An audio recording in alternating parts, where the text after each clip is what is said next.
broadcast network, AFTERBUZZ TV. Over 20 million weekly downloads in over 150 countries, and your number one source for after-show entertainment.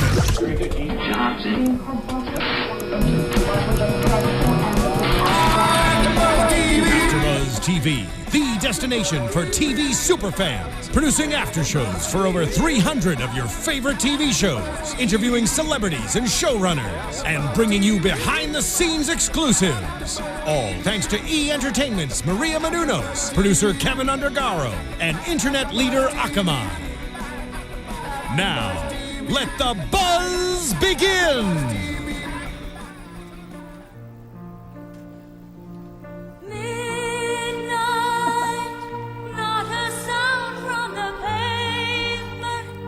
Hello, everybody. Welcome to the Marry Me After Show.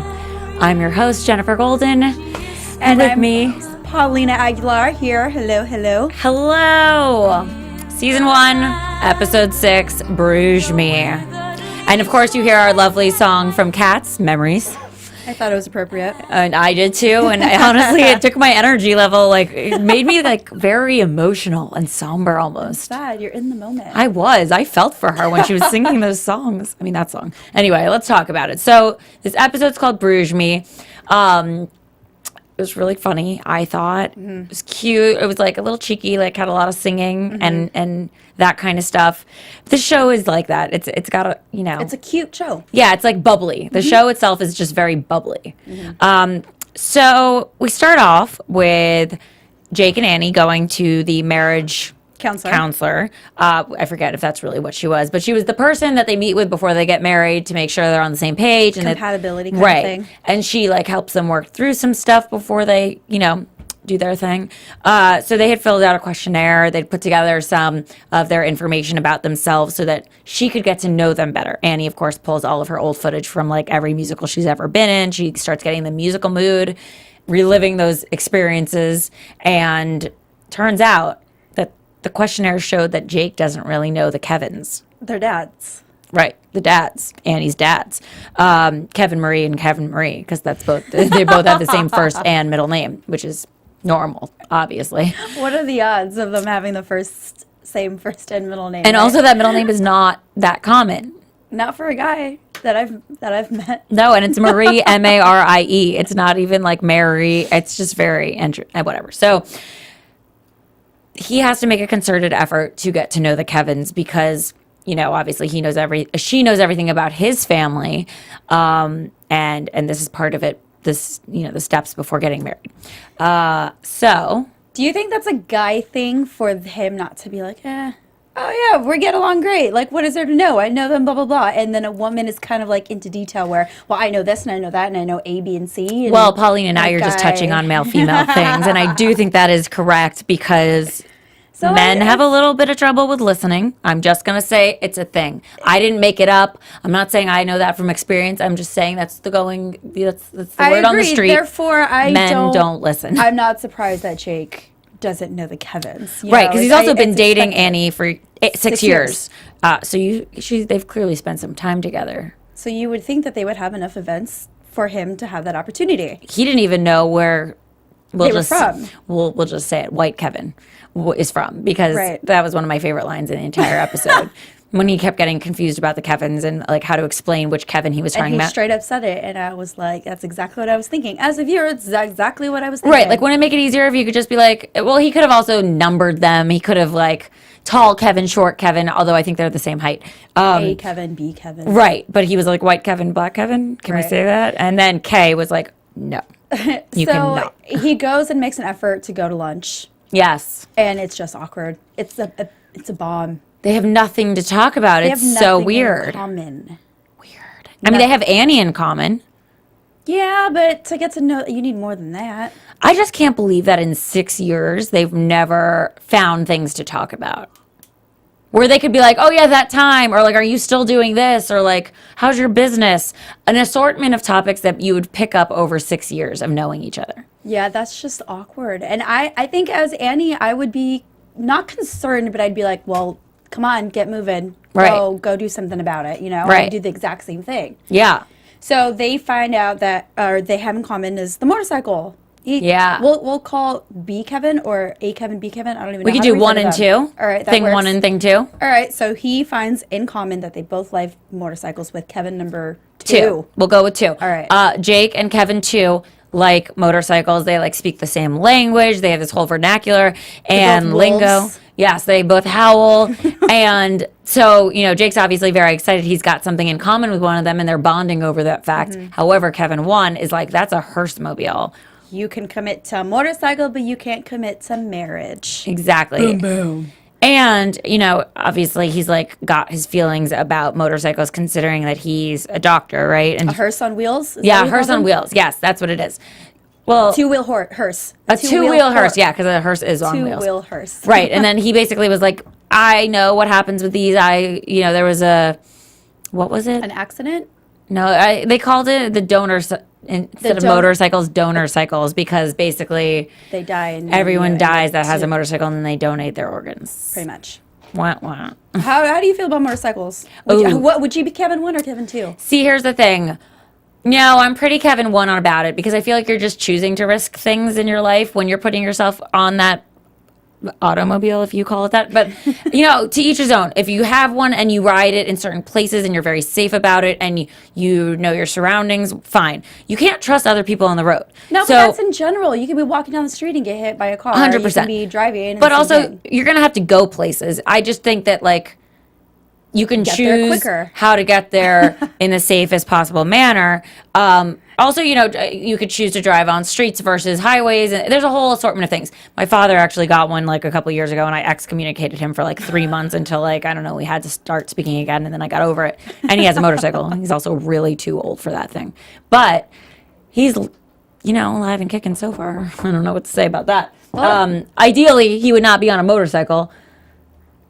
I'm on Kevin 2. I love You are? motorcycles. Yeah, my dad rides one. He all of his life, and I went ATV riding last week, and I just put me up to want one even more. So I plan on getting my motorcycle license and eventually getting a bike that I fit on because I'm too short. So Well, you I could have to always find get a one. Vespa Or like a Kevin scooter. 2 did. A scooter, Yeah. right? The turquoise scooter he got That's that matched his probably- helmet and had a cute little scarf. That's that went with probably it. the safest motorcycle you can probably I would buy. guess so. It looks the most stable and also probably doesn't go that fast. And you're not going to go on a highway with that thing. How many miles does it even go? 35 speed limit. It was 50 cute. tops. Super cute and less dangerous than I imagined. Not that I pictured him on a Harley or a Bonneville Triumph, but But you know what? I like that he got a motorcycle because it made him happy. It totally did. He was so happy. He was so excited to have something in common with Jake. Yeah. And he was he lived a little bit. He lightened up more. however, though, if you do have a significant other and they're very against something, and you are partners in life, let's say, I do believe that you have to take each other's opinions and feelings about things into consideration when you make decisions like that. Compromise. Right. Or, yeah, exactly. Find some common ground where you guys can both be happy, rent it. Right, don't once just go a out and get month it. or- yeah. That's just a rash move, and I don't think that people in those kinds of relationships should do that.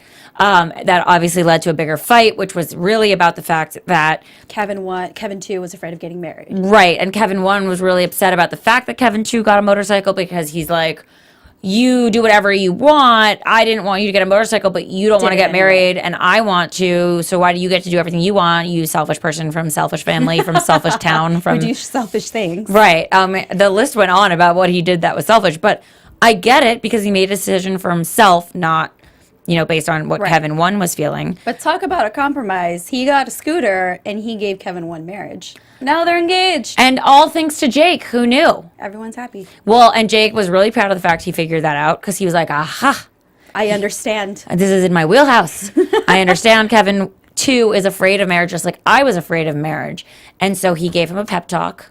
Apparently this is all the same day too. So he got a motorcycle and proposed to Kevin 1 all on the That's a same day. long day for Big day. anybody. Speaking of this day, this particular day was very special to Gil. I love Gil. I absolutely You know what? I have a love hard Gil. time with Gil because he, to me, is like Zach Galifianakis. That's what makes him great. He's Well, no, but funny. he's not him. He's like, sorry to use this term, but he's like the poor man Zach Galifianakis. Only because, he's like being the same character, but like he's just not, he doesn't hit it like in the Zach way. I see what you're saying, but for It's this also probably show, the writing. But for this show, it works. I don't know. It's been done. I think it works. It's been done by Zach. I don't know. Do you think if you were to take Gil's character out of the cast, it would make it better or worse? I don't think it would make it better or worse. It would be less funny, I think. Truthfully, he's probably unneeded. All of the aside characters are not necessarily needed in this show because it's really about the two main characters. But they're cute little like fluff people on the side, and they like are endearing in their own way, and they help bring the story along. And like, obviously, we don't want to see a show just about two people. So thank you for them being there. I just don't know. They could have gone a different route with him and have him not be so weird. Because all of the other side characters are pretty weird. But he's very specificically like Zach Galifianakis, which I don't necessarily like that he's being someone else, being when a character. When it already exists. Right. Yeah. No, I totally hear you. It's like he's playing Zach, playing this character. And he looks like him. Ish, on top of totally. Like shaped the same way and everything. So it's the Flemish Pride Parade, which is apparently a thing. I didn't know it was a thing. No, and Gil is apparently Flemish. To honor his grandmother. That's sweet. That was sweet. The whole thing was kind of strange. Basically, he has to put together a booth for the Flemish Pride Parade, and he doesn't want to do just like a food or whatever anybody else is doing. A musical with the parade, Annie. by the way, looks more like a farmer's market. It does. It's a small parade. It's a small town. No one was walking. It was not a parade. There was less parade, more booth. They should have built a float. Yeah, that would have been cool. That would have been fun. If all of them had to perform on the float, because the whole thing was they decided to do a song instead of like a booth. Right. So they were like street performers. It was kind of strange. So that's what, Annie then took all of her like memories of her musical theater and channeled them into this project now with Gil. And we see both of them, their egos just go through the roof because they both think they're the star of the show. They both have it. Which indeed they both sing very, very well. Yeah, and together they're a good team. They're great. But it was, seeing them trying to figure it out, and so they get in a fight, separate, and then she apologizes, a peace offering with guacamole. Can I just say, I don't know anybody who would offer guacamole as a peace offering. No, but I would like that. If somebody needs to apologize to me, bring please. Chips. Oh, bring some chips. Bring the chips too. Don't just bring the dip. That's like showing up to someone and being like, here's some cheese, but no crackers. Gotta get your own crackers, dude. That's a good one. Some guacamole is a peace offering. I like that idea. Into it. Run with that. You heard it first here. So that could be a good gift to bring for the holidays. I don't know. They come up with an original song. After, trials and tribulations of putting this song together and all the paper flying everywhere and poor Denna and Kay like having to sit there and waste their Saturday watching this process. I feel bad for them. That's a really boring Saturday. It's exactly what Denna said. I can't believe this is our Saturday. Yeah. And Kay was like, we need to make plans. Like, we need to do better at this planning thing. So they finally, by way of their making up and apologizing, commenting on the fact that they both had bad attitudes, they find a song that they love. New attitude. I don't know why I said it like that. New attitude. Because that's how it's like, new attitude. There you go. You should join their group. Thanks. Or we can start our own. Call me. I'll dance. I'll be the background dancer. Oh, cool. I like it. I'm into it. Cool. So they come up with a version of that, but it's like a Bruges attitude. Because Bruges is part of the Flemish region. And I like them performing together. I feel like the song, it could have been better. It was a little abrasive on the ears. Yeah. But you know what? As long as they did it, they got there. We didn't hear the whole song. Gil was able to honor his grandmother. Yeah. Their friends were there to support. And the dads dads were engaged. Oh, yeah. They got engaged in front of the porta potty where Annie was hiding from stage fright inside of. It was. I thought she was going to continue that stage fright to the stage. Like, I thought she was going to freak out. I thought it was going to be longer than the porta potty, not going to lie. I'm okay that it wasn't longer than that and that it like she freaked out. transferred into the whole engagement thing. And I think that took her out of her shell. The dads were there. Jake was there. Everybody's getting along. She was all happy. Yeah, it was like a good energy. And she just like sang. She sang. She's a good singer too. She is a good singer. You found out that she's actually done theater. Sound and Music, yeah. When she's growing up. That and Cats. Yes. Which is why she was so great at singing Memories. She can hit that high note. I wish I can sing. Dude, I didn't expect that to come out of her mouth. I thought she was going to be bad and that was going to be funny, but she was actually good. Still funny. And it all worked out, but Gil, I love that outfit on Gil. It totally suited him. It suited him perfectly. First of all, we were watching and Pauline's like, Paulina's like, that outfit suits him. And I thought she said her because I'm thinking like, well, there's 3 girls in the cast and they all look pretty cute. So it must be Dana she's talking about. Or maybe it's Annie's outfit. She's like, no. It's Gil. It's Gil's weird Flemish outfit. Would you be a Flemish? Is there a Flemish girl outfit? Would you be a Flemish girl outfit for? Actually, probably. No. What was hilarious was that he was explaining the Flemish sport. Oh, the tree logging. Of throwing trees. Tree soccer. Because he says that they used to throw Jews. And once they said that, I looked straight at Jen. And I was just Pun like. intended. Pun intended. I know. I was just like shaking my head like. That was great. This is okay on TV? Cool. But they can't say black Kevin and white Kevin? Just throw some Jews. It's fine. Oh, that was hilarious. Yeah. So, all in all, funny episode. Yeah. Funny it episode. Ended well. Solved the problem. It did. Happy ending. Happy ending. So I think that actually, kind of does it for our wrap up. And guys, this is actually going to be our last episode of the season. We're breaking for the holidays. We're actually not going to bring the show back unless, for whatever reason, you guys just need to have more Marry Me and there are more episodes that are being picked up. Let us know. Otherwise, we're, this is it. Off for the holidays and then bye, Marry Me. No more. The show will continue to air for the rest of the season. It will live on. I don't know if it's only got a couple episodes left, I think. Or it was picked up for a couple more.